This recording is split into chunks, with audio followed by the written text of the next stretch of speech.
जन्म सुनि काना मानहु ब्रह्मानंद समाना। सिया राम जय जय राम, सिया राम जय जय राम।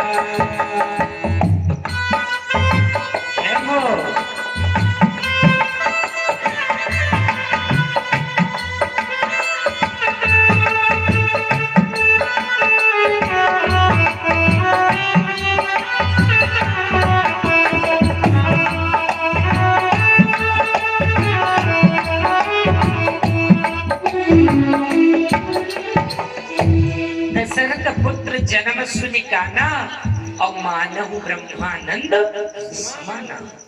महाराज लिखते हैं कि जब दशरथ जी को पता चला कि मेरे महलों में अवतार हुआ प्रभु का, तो मानो आनंद का अनुभूति हुआ और जैसे कि कानों में शब्द पड़े मानो ब्रह्मानंद में डूब गए, क्योंकि उनको आनंद प्राप्त हो चुका था। इसलिए दुनिया के सुख सुविधाओं को हम जो है प्राप्त करके शांति और सुख का अनुभव कर सकते हैं, ये आनंद के अनुभव नहीं कर सकते। इसलिए तीसरे मंत्र में लिखा विश्वोत्पत्त्यादि हेतवे। वो जरा सा मुस्कुराता है तो सृष्टि का जो है निर्माण हो जाता है, जरा सा व्यक्ति को गंभीर करता है तो इसका पालन हो जाता है, जरा सा वो व्यक्ति को त्रिषि करके गंभीर करता है तो पूरी सृष्टि प्रलय दृश्य में जो है उपस्थित हो जाता है और प्रलय में संयोग करके जलमग्न हो जाता है। तो विश्व की उत्पत्ति पालन लय संहार का मात्र हेतु कृष्ण ही है। तापत्रे विनाशाय,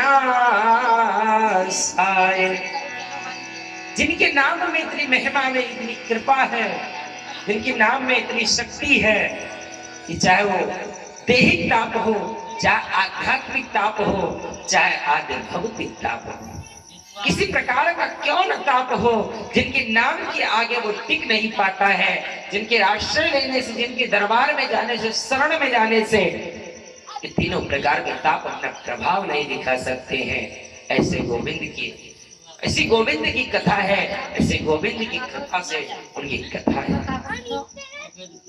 देहिक दैविक भवतिक तापा, राम राज का हो नहीं व्यापा। प्रभु की कृपा से, उनके नाम का आश्रय लेने से ही ये तीनों प्रकार के ताप नष्ट हो जाते हैं और अपना प्रभाव नहीं दिखाते।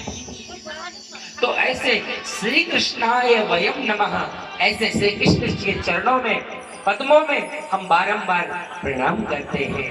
ऐसे श्री हरि के वयम नमः माने हम नहीं या एक नहीं, हम सब मिलकर के उनके पाद पद्मों में बारंबार प्रणाम करते हैं। बोले कृष्णचंद्र भगवान की जय हो। प्रथम श्लोक में गोविंद की वंदना किया गया, क्योंकि भागवत के प्रधान गोविंद ही कृष्ण, भगवान कृष्ण ही प्रधान देवता है। दूसरे मंत्र में सुखदेव स्वामी का, आचार्य सुखदेव स्वामी का वर्णन किया गया, स्तुति किया गया। यम प्रभजन्तु मनपेतमपेत कृत्यम द्वैपायनो गृहकातराजुहा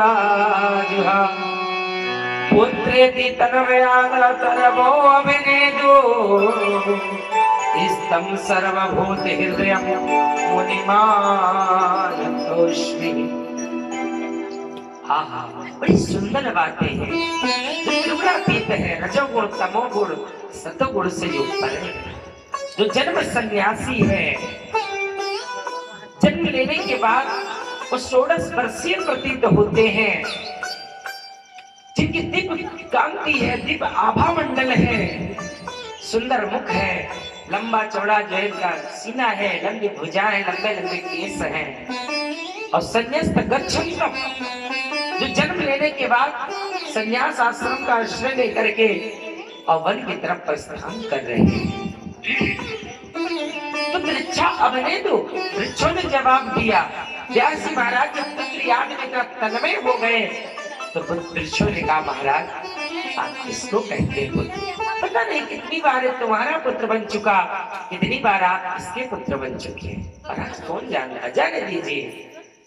तब महाराज व्यास जी ने जो है पुत्र वियोग में सुखदेव स्वामी को याद करे थे और कहते सुनो बेटा,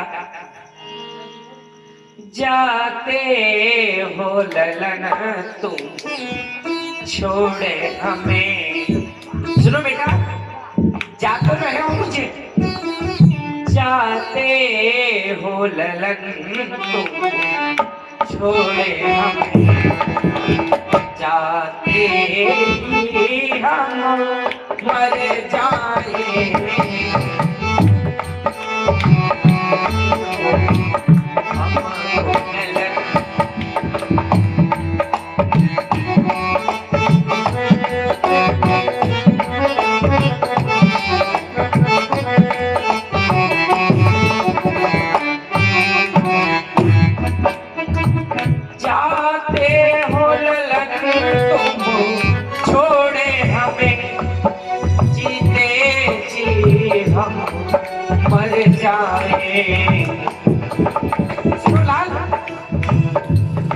रो कर हम ये कहते हैं, सुनो बेटा रो कर हम ये कहते हैं,